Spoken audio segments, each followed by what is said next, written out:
আসসালামু আলাইকুম রহমতুল্লাহি ওয়া বারাকাতুহু। দেশ ও প্রবাস, আশা করছি সকলে ভালো আছেন। আমরা কুয়েত প্রবাসীরাও খুবই ভালো আছি, কি বলেন? অবশ্যই। আর বিশেষ করে আমি এই ভিডিওটা বানাইতেছি ফজর নামাজ পরে। গতকালকে অনেক লোকরে অ্যারেস্ট করছে। কি জন্য, কি বিষয়? আমরা এই দেশে কাজ করার জন্য আসছি। এই দেশে আমরা সকল সুবিধা পাইতেছি, জামিয়া খোলা আছে, সব ধরনের মার্কেট খোলা আছে, আমরা ডিউটি চলতেছে, কোনো কিছুর সমস্যা নাই। সব কিছু দিক দিয়ে আমরা আলহামদুলিল্লাহ আল্লাহ পাকের দয়া খুবই ভালো আছি, কোনো সমস্যা নাই। তো এই দেশে যুদ্ধ চলতেছে, এই বিষয়ে যারা ভিডিও বানায় বা মিসাইলের যে ভিডিওগুলো বানাইতেছে তাদের সমস্যা হইতেছে বা হবে। তো আশা করছি আমাদের বাংলাদেশি প্রবাসী যারা আছেন তারা এই বিষয়ে কোনো ভিডিও বানাবেন না এবং কি কোনো অপপ্রচার করবেন না। কি বলেন, আপনি এই বিষয়ে কিছু বলবেন নি ভাই? হ্যাঁ,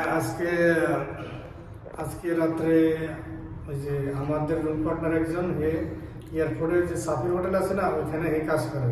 তো সিএডি আসি ওখানে দুইজন লোক ধরে নিয়ে গেছে তার সামনে থেকে, ঠিক আছে নি? কারণ হ্যাঁ, একজন সিএডি আসি ডাইরেক্ট তারে ধরে জিজ্ঞাসা তোমার মোবাইল দেখাও।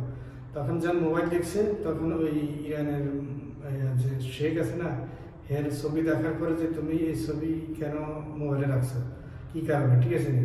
তখন হেরে ধরে নিয়ে যাওয়ার সময় পিছন দিয়ে তার বন্ধু বা একজন তারে সুপারিশ করার জন্য পুলিশকে ডাকছে তারাও সাথে ধরে নিয়ে গেছে। তো অবশ্যই আমরা কোনো ধরনের ভিডিও বানাইবেন না বা কোনো কিছু লাইক কমেন্টস বা আপডেট দিবেন না।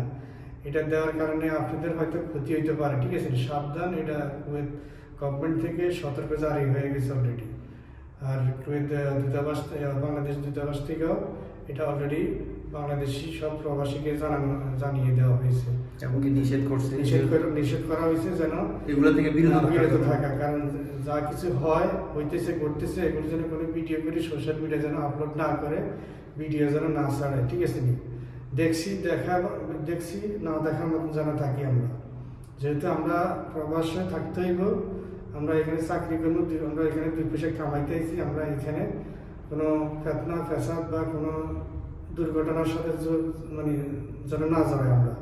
আমরা প্রথমে নিজেকে সেফটি রাখতে হবে অবশ্যই। কোনো সমস্যা আছে কুয়েতে চলাফেরার জন্য, খাওয়া কোনো দাওয়ার জন্য, সমস্যা নাই, কাজের জন্য কোনো সব দিক দিয়ে কুয়েত গভর্নমেন্ট আমাদেরকে মানে হেল্প করতেছে। খুবই ভালো আছি, আলহামদুলিল্লাহ, আমাদের কোনো সমস্যা নেই। আর বিশেষ করে যারা বাংলাদেশে আটকে আছেন, যাদের মনে করেন আকামা শেষ পর্যায়ে, বা যারা 5 মাস ছুটি 6 মাসের ছুটিতে গেছেন বা 5 মাস 25 দিন 20 দিন রয়েছেন, তো তাদের উদ্দেশ্যে আমার একটা কথা থাকবে, আপনারা যাই কিছু করেন আপনারা আপনার কোম্পানির সাথে বা মালিকের সাথে যোগাযোগ করে আপনাদের আকামাটা রিনিউ করার চেষ্টা করেন। কেননা কারণ তাহলে মনে করেন আপনারা নিশ্চিন্তে থাকতে পারবেন, ঠিক আছে? আর যারা মনে করেন খাদেম ভিসা আছেন, তারা 4 মাসের উপরে হয়ে গেলে আপনাদের ভিসা ক্যান্সেল হয়ে যাবে। আপনারা জরুরি আপনাদের মালিক বা আপনাদের পঞ্চায়েত যারা আছে সবার সাথে যোগাযোগ করে আপনাদের আকামাটা রিনিউ করার চেষ্টা করেন।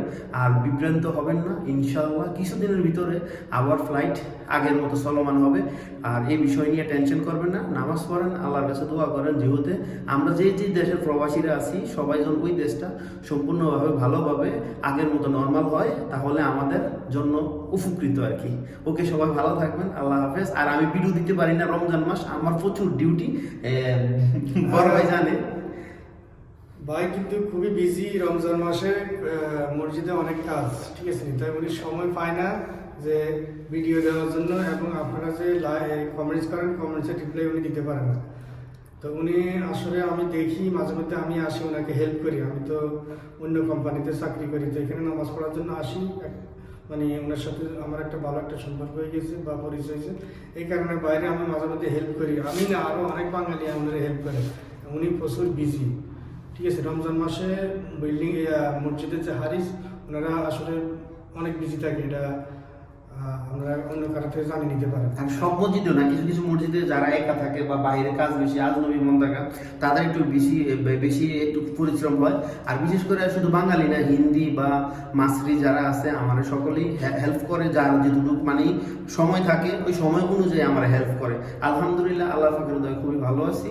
একটু কষ্ট বেশি হইতেছে আর কি, যাক আর কিছুদিন আমি সব কমেন্টের রিপ্লাই ইনশাল্লাহ, সবাই মেসেজের রিপ্লাইও দিতে পারবো ইনশাল্লাহ। সবসময় ভালো থাকবেন, আল্লাহ হাফেজ। সবাই সবার জন্য দোয়া করবেন। আল্লাহ হাফেজ, আসসালামু আলাইকুম।